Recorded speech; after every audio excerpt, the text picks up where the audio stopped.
Hi, I'm Justin and I'll be doing for part 1 lab 4. As you can see from this circuit, when EN is 0, the output remains fixed. When EN is 1, the output can change according to the clockwise directions or anti-clockwise directions.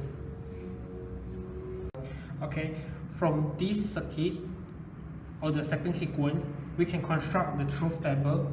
So as you can see, when S is equal to 0 and enable is 0, it remains fixed, so the next step is also S0.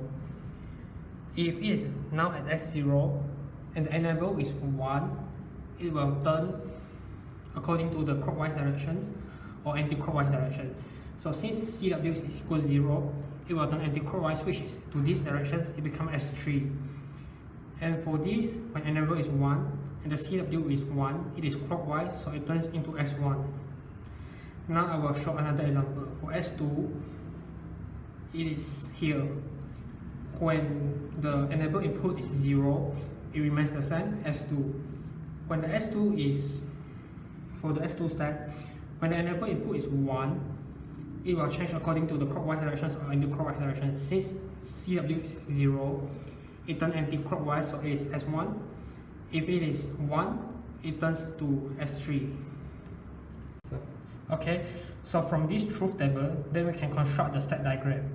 This diagram is a more step machines. So as you can see, when S is equal to 0, the output is Q0O. Then when the CW is prime, which is 0, and the EN is 1, it goes to S3. So the circuit just goes like that, following the truth table. From this truth table, then we can extract the data to put into the Carnot map to find for the unknown or the don't care. So as you can see, the JB is the product of EN and the XOR of the A primes and CW. KB is also the same as JB. The JA is EN and the KA is EN. So as you can see, this is our output functions. To construct this circuit, we have a 107 IC circuit, 86 and 00 and 02. From this circuit, as you can see, when EN is pressed and CW is not pressed, it will turn anti-clockwise. So now, when EN and CW is not pressed, it will stay at the same step. So now let's say, if we press CW without EN, then it will stay at the same step. Okay, so let's say now if we press EN and CW, it will turn in a clockwise directions.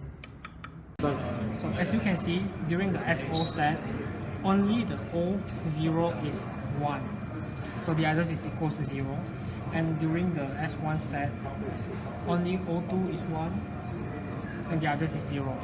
During the S2 step, only O1 is equals to 1 output and the other is equal to 0. For the S3, only the O3 is 1. That's all.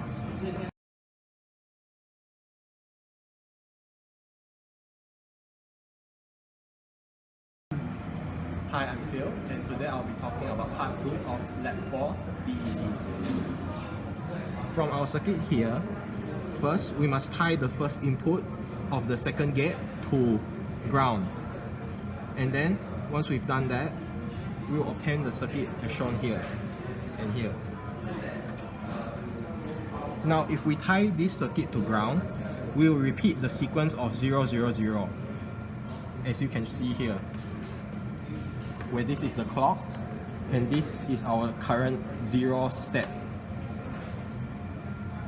So, to start this sequence, we must connect this part to a switch and then give it a logic 1 to actually begin the sequence.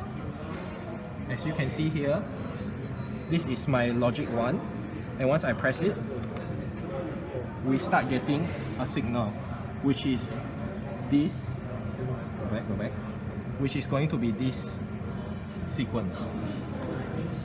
Now, as you can see here, this is actually a pseudo-random, it's supposed to be a pseudo-random bit sequence. But once we zoom out a bit more, we can see that it's actually not very random.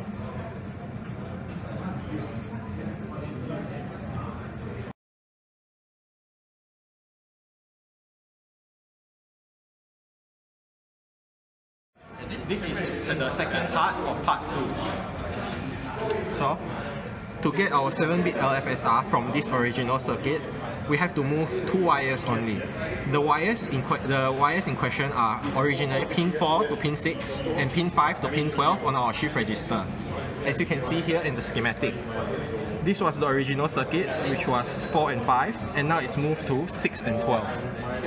This is the circuit we obtained, and this is the current result. As you can see, it is currently in 0 because we haven't turned on the switch. Once I turn it on, we get a pseudo-random bit sequence. If we zoom in close enough, it appears to be pseudo-random. Where?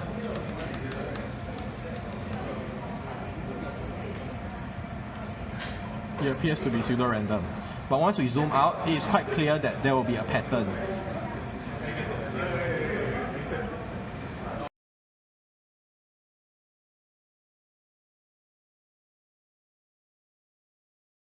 Hi, I'm Sam and I'm going to explain part 3. So here we are going to do melee sequence of 0, 1, 1. So here I will let idle is 0, 0, F0 to 0, 1, F0, 1 as 1, 0.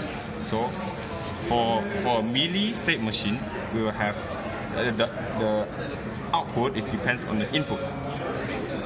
So this is the legend. Okay, so here the circuit is like this. So for the idle, if we have an input of 0, it will register a 0 on F0. So if F0 will register a 1 on the F01, and when F01 gives an output of 1, it will go back to idle, and this will give a loop like this. So for another case, if the idle gives an input of 1, it will just loop back to itself. So for F0, if it is a input of 0, it will just loop back to itself too. But for F01, since it is 1, so if it cannot loop back to itself, so if you give an input of 0, it will just loop back to F0. So it will just go like this. So from the state diagram, we will have this truth table. So for idle 0, 0, for the idle, if the idle have an input of 0, it will register 0 on F0. So if the idle have an input of 1, it will loop back to itself, to idle. So both of them will have an output of 0. But for F0, the state is 0, 1. So for the input of F0, when the input is 0, it will register a 0 on F0. So it will just loop back to itself basically. So if it has an input of 1, it will register 1 on F01. But both of the output of F0 and F01 is still 0. But for this case, F01, the present state is 1, 0. So if I have an input of 0, it will loop back to for the F01 will loop back to F0. But if the input is 1, it will give an output of 1 and it will loop back to idle. So this will give me the whole loop like this. And this will give me an output of 1. So one IC have 2 bits. So here we have 3 bits. Which means one IC has 2 bits, which is not enough. So we need two IC, which has 4 bits. But here we only use 3 bits, which means one of the bits will be unused. So from this truth table, we will put the data in here. So for the data input of A, we will get BW. For DB, we will get complement of W. For the output F, we will get AW. So this is the simulation. So this is a simulation of 0, 1, 1. So according to the clock. So I will do the demonstration. So 0, 1, 1, 0, 1, 1. I'll do it again. 1, 2, 3.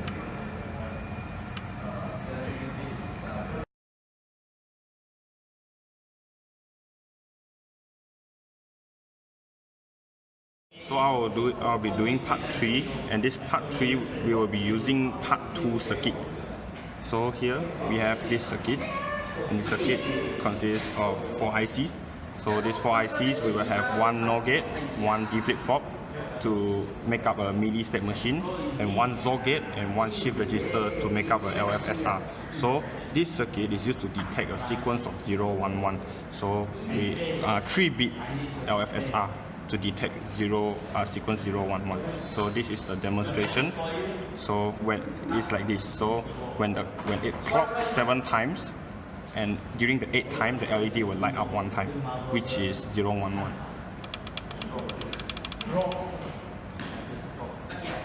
I'll wait for it. So when this LED become dark, then it's counted as one rising edge. So I will be counting 7 times. 1, 2, 3, 4, 5, 6, 7. Again. 1, 2, 3, 4, 5, 6, 7, 8. So it will light up.